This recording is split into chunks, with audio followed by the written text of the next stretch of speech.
ఆంధ్రప్రదేశ్ రాష్ట్రంలో majority media మరియు ప్రభుత్వ వ్యవస్థలనేవి పక్షపాత ధోరణితో నడుస్తూ ఉన్నాయి. ఇది ఎంత మాత్రం వాంఛనీయం కాదు. ప్రజాస్వామ్య విధానంలో అందరూ సమానంగానే ఉండాలి. ఏది సత్యమో ఏది అసత్యమో, ఏది వాంఛనీయమో ఏది అవాంఛనీయమో అనేటటువంటి విచక్షణతోటి వ్యవస్థలు పనిచేయాలి. మీడియా కూడా ప్రజలను చైతన్యపరచాల్సినటువంటి బాధ్యత ఎంతైనా ఉంది.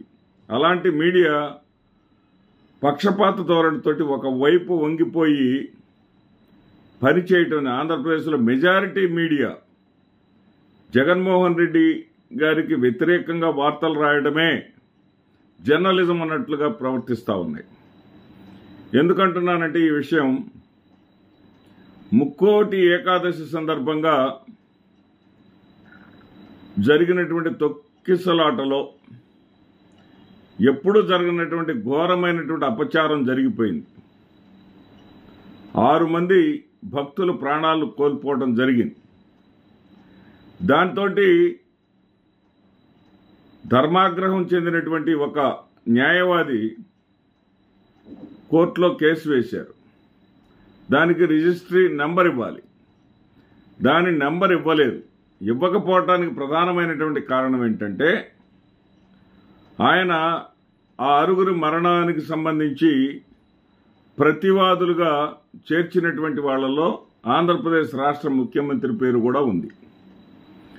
ఆంధ్రప్రదేశ్ రాష్ట్ర ముఖ్యమంత్రిని కూడా ప్రతివాదిగా చేర్చారు. దానిని రెస్పాండెంట్గా చేర్చడాన్ని అక్కడ రిజిస్ట్రీ ఒప్పుకోలేదు. వాళ్ళు ఏమన్నారంటే ముఖ్యమంత్రి పేరు తొలగించి ముఖ్యమంత్రి ఆయన గవర్నర్ను కూడా బాధ్యుడిని చేశాడు. ఎందుకంటే ప్రభుత్వాధినేత సాంకేతికంగా గవర్నర్ గారే కాబట్టి ఈ ఇద్దరు పేర్లను తొలగించి టీటీడీ బోర్డు మీద మాత్రమే మీరు వేసుకోండి, అప్పుడు మాత్రమే మీకు నెంబర్ ఇస్తామని చెప్పేసి దాన్ని వెనక్కి పంపించడం జరిగింది. సరే, ముఖ్యమంత్రి ఏం చేస్తారు? టీటీడీ బోర్డులో జరిగినటువంటి అపచారానికి అనుకుందాం, అది సహేతుకమైన అనుకుందాం. అదే పరిస్థితి జగన్మోహన్ రెడ్డి గారు ముఖ్యమంత్రిగా ఉన్నప్పుడు కూడా వర్తించాలి కదా. జగన్మోహన్ రెడ్డి గారు ముఖ్యమంత్రిగా ఉన్నటువంటి సమయంలో వారి బాబాయ్ మరి వైవి సుబ్బారెడ్డి గారు చైర్మన్గా ఉన్నటువంటి సమయంలో తిరుమల లడ్డూల్లో కల్తీ జరిగిందంటూ ఇప్పటి ముఖ్యమంత్రి చంద్రబాబు నాయుడు గారు ఒక బాంబు పేల్చారు. మరి ఆ బాంబు పేల్చినప్పుడు అప్పటి ముఖ్యమంత్రి జగన్మోహన్ రెడ్డి గారినే బాధ్యుని చేసింది కదా ఈ మీడియా కానీ ఈ వ్యవస్థలు కానీ. ఏ స్థాయికి తీసుకెళ్లారంటే దాన్ని ఒక జాతీయ సమస్యగా అందరికీ గుర్తుండే ఉంటుంది. ఒక వారం 10 రోజుల పాటు తిరుమల లడ్డూ తప్ప మరొక అంశమే లేదు. నేషనల్ ఛానల్స్లో కానీ మరి రాష్ట్ర స్థాయి ఛానల్స్లో కానీ ఎక్కడైనా సరే జగన్మోహన్ రెడ్డి క్రిస్టియానిటీని బయటకు తీసుకొచ్చి ఎంత దారుణంగా విమర్శలు చేయాలో అంత దారుణంగా విమర్శలు చేశారు. ఎంత పరిస్థితులను సృష్టించారంటే జగన్మోహన్ రెడ్డి గారు తిరుమల పర్యటన రద్దు చేసుకోవాల్సినంతటి అలజడి పరిస్థితులను సృష్టించారు.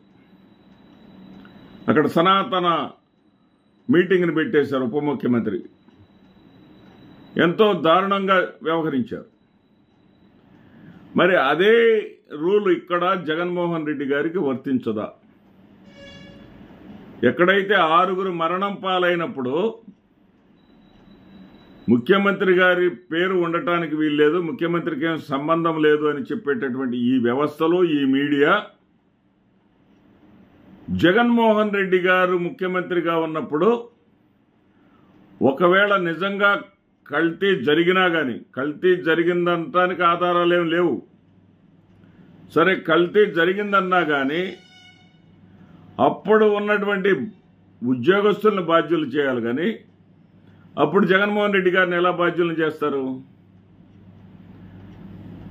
మరి ఇది పక్షపాత ధోరణి కాదా? ఈ పక్షపాత ధోరణి అనేది ప్రజాస్వామ్య వ్యవస్థలో వాంఛనీయమేనా? ఈ ప్రజాస్వామ్యానికి మంచిదేనా? అంతా సమానంగా ఉండాలి కదా. జగన్మోహన్ రెడ్డి గారిని ఒక కోణంలో చూపిస్తూ చంద్రబాబు నాయుడు గారిని మరొక కోణంలో చూపిస్తే ఇది ఎలా ప్రజాస్వామ్యం అవుతుంది? ఈ విధానం ఎలా యాక్సెప్ట్ చేయాలి మనం? ఏది చేసినా సరే చంద్రబాబు నాయుడు గారు తప్పు చేసినా ఒప్పే, జగన్మోహన్ రెడ్డి గారు ఒప్పు చేసినా తప్పే.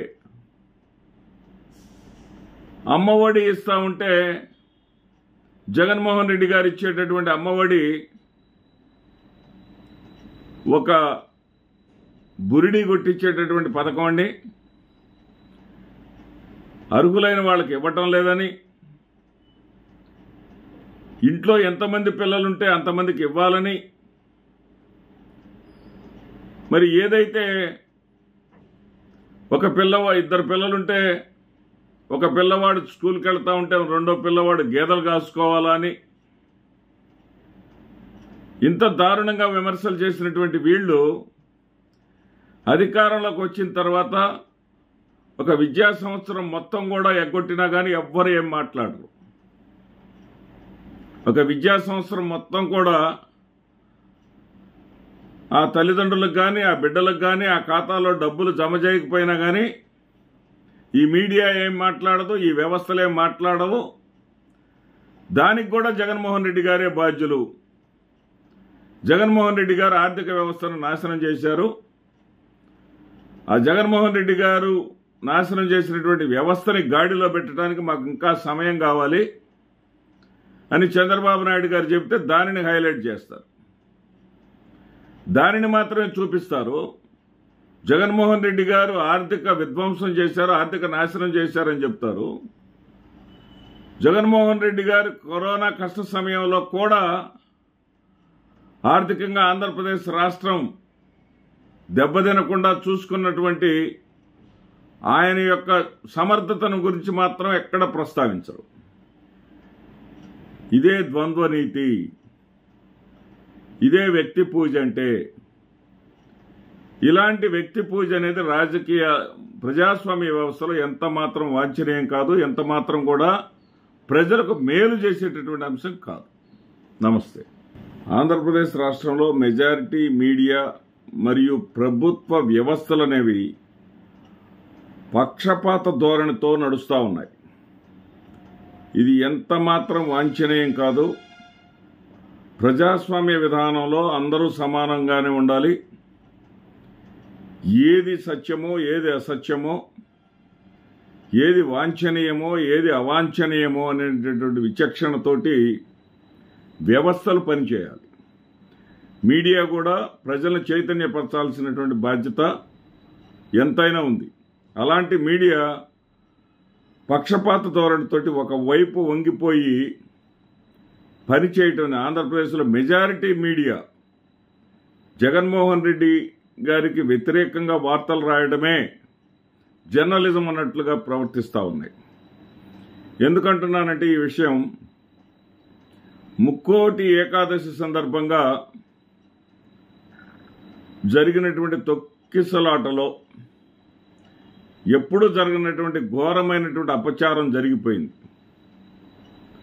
6 మంది భక్తులు ప్రాణాలు కోల్పోవడం జరిగింది. దాంతో ధర్మాగ్రహం చెందినటువంటి ఒక న్యాయవాది కోర్టులో కేసు వేశారు.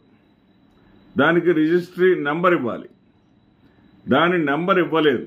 ఇవ్వకపోవటానికి ప్రధానమైనటువంటి కారణం ఏంటంటే ఆయన ఆ 6 మరణానికి సంబంధించి ప్రతివాదులుగా చేర్చినటువంటి వాళ్లలో ఆంధ్రప్రదేశ్ రాష్ట్ర ముఖ్యమంత్రి పేరు కూడా ఉంది.